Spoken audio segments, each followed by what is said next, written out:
Assalamualaikum warahmatullahi wabarakatuh. Perkenalkan, nama saya Asmaul Fitriah, CGP Angkatan 9, akan memaparkan demonstrasi kontekstual visi guru penggerak model manajemen perubahan inquiry apresiatif tahapan Bagja. Tujuan pembelajaran khusus yang pertama, CGP berlatih menerapkan paradigma inquiry apresiatif untuk mengidentifikasi potensi diri dan membuat kalimat prakarsa perubahan. Yang kedua, CGP berlatih menyusun bagja menurut kalimat prakarsa perubahan diri yang telah dibuat kemudian untuk menjalankannya. Pengertian paradigma inquiry apresiatif atau EI adalah suatu filosofi landasan berpikir yang berfokus pada upaya kolaboratif untuk menemukan hal positif dalam diri seseorang, dalam upaya organisasi dan dunia sekitarnya, baik di masa lalu, kini maupun masa depan. Tahapan-tahapan bagja dalam EI yaitu B. Buat pertanyaan utama atau define, A. Ambil pelajaran, G. Gali mimpi, J. Jalankan rencana, dan A. Atur eksekusi.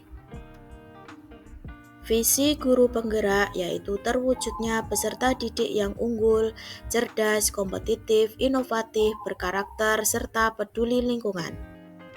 Prakarsa perubahan yaitu terwujudnya pembelajaran yang berpihak pada murid. Langkah-langkah bagja yang pertama adalah B. Buat pertanyaan utama. Pertanyaannya, apa yang harus saya lakukan untuk mewujudkan pembelajaran yang berpihak kepada murid? Tindakan yang pertama, mencari referensi dari berbagai sumber terkait pembelajaran yang berpihak kepada murid. 2. Melakukan asesmen diagnostik untuk mengetahui karakteristik dan kebutuhan murid. Yang ketiga, berkolaborasi dengan rekan sejawat. Dan yang terakhir, melakukan pengembangan diri dengan mengikuti berbagai workshop, webinar, atau pelatihan-pelatihan lainnya. Langkah bagja selanjutnya yaitu A. Ambil pelajaran. Pertanyaannya, 1. Bagaimana perencanaan pembelajaran yang berpihak kepada murid? 2. Siapa yang kita ajak untuk berkolaborasi dalam perencanaan pembelajaran yang berpihak kepada murid? Tindakan-tindakannya yaitu pertama, mempelajari platform Merdeka Mengajar. Kedua, menyusun perangkat pembelajaran dari CP, TP, ATP, dan modul ajar. 3. Berkolaborasi dengan rekan sejawat dalam satu fase. Yang keempat, berkolaborasi dengan rekan guru dalam satu komunitas praktisi. Tahapan bagja selanjutnya yaitu G. Gali mimpi. Pertanyaan yang pertama, apa kebiasaan yang dapat dilakukan dalam menciptakan pembelajaran berpihak kepada murid? Pertanyaan kedua, bagaimana perkembangan tumbuhnya karakter profil pelajar Pancasila?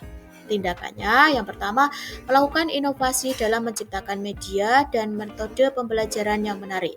Yang kedua, melakukan permainan saat pembelajaran berlangsung, adanya perkembangan tumbuh karakter profil pelajar Pancasila anak.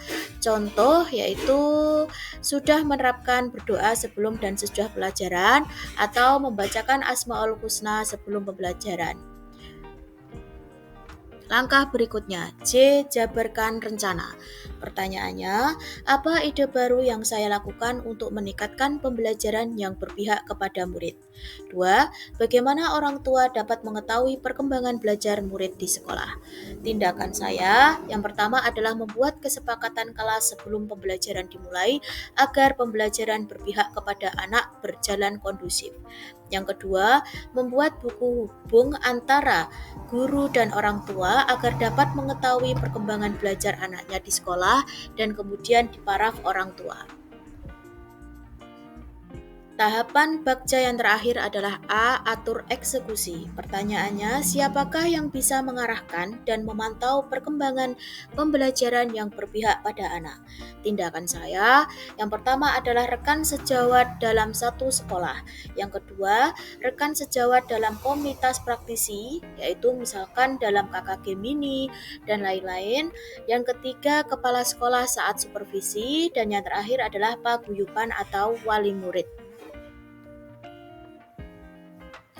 Mungkin cukup itu yang bisa saya paparkan. Terima kasih. Salam guru penggerak, tergerak, bergerak, dan menggerakkan. Wassalamualaikum warahmatullahi wabarakatuh.